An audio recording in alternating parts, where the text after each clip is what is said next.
నమస్తే B9 news కి స్వాగతం. ఆసుపత్రికి వచ్చే రోగుల నుండి ఇష్టానుసారంగా ఫీజులు వసూలు చేయొద్దని అనపర్తి జిల్లా కలెక్టర్ సురభి ఆదేశించారు. డెంగ్యూ, మలేరియా వంటి వ్యాధి లక్షణాలతో ప్రైవేట్ ఆసుపత్రికి వచ్చిన రోగుల రక్త నమూనాలను తప్పకుండా ఎలిజా పరీక్షలకు పంపించాలని, తప్పనిసరి అయితే తప్ప గర్భిణీలకు సిజేరియన్ చేయొద్దని కలెక్టర్ ఆదేశించారు. జిల్లాలో డెంగ్యూ కేసులు నమోదు అవుతున్న నేపథ్యంలో వనపర్తి పట్టణంలోని సుధా నర్సింగ్ హోమ్ సృష్టి హాస్పిటల్ ను కలెక్టర్ ఆకస్మికంగా సందర్శించారు. ఆసుపత్రిలో డెంగ్యూ, మలేరియా వ్యాధులతో ప్రైవేట్ ఆసుపత్రిలో చికిత్స పొందుతున్న వారిని కలిసి మాట్లాడారు. ప్రస్తుతం ఆరోగ్య పరిస్థితి ఎలా ఉంది, ఎంత ఛార్జీ వసూలు చేస్తున్నారనే వివరాలు అడిగారు. చికిత్సకు ఎంత ఛార్జీ తీసుకుంటారో సూచిక బోర్డు పెట్టాలని సూచించారు. గర్భిణీలు ప్రసవానికి వచ్చిన సిజేరియన్ కాకుండా సాధారణ ప్రసవాలు జరిగే విధంగా చూడాలన్నారు. ఇప్పటి వరకు జరిగిన ప్రసవాల సిజిస్టర్స్ పరిశీలించారు. సృష్టి హాస్పిటల్లోని సెల్లార్ లో ఎక్స్రే గది, ఆక్సిజన్ సిలిండర్లు, ఇతరత్ర సామాన్లు ఉండటం గమనించిన కలెక్టర్ మున్సిపల్ ఇంజనీర్ ను పిలిపించి చర్యలు తీసుకోవాలని ఆదేశించారు.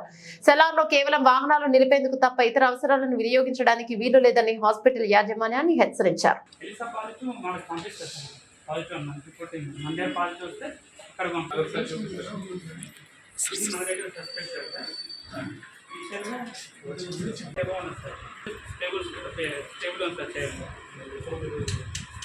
చెప్పాను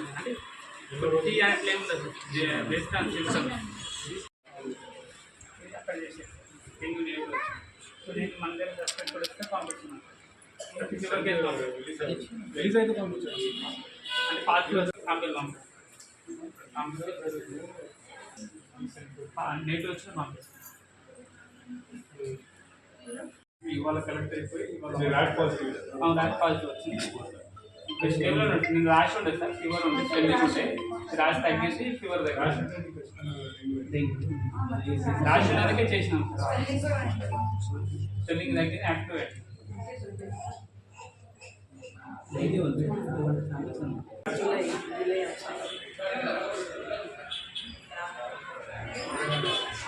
almost half an hour. Yes.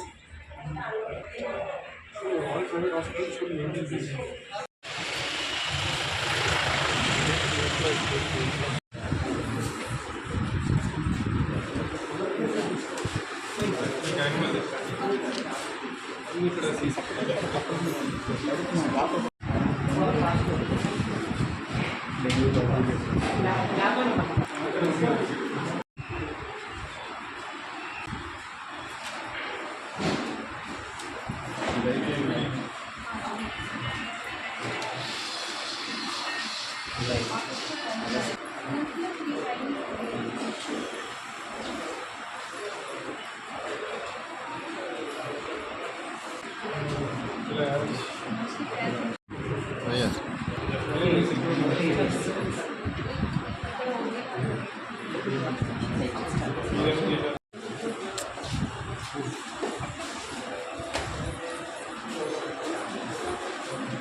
మీరంతా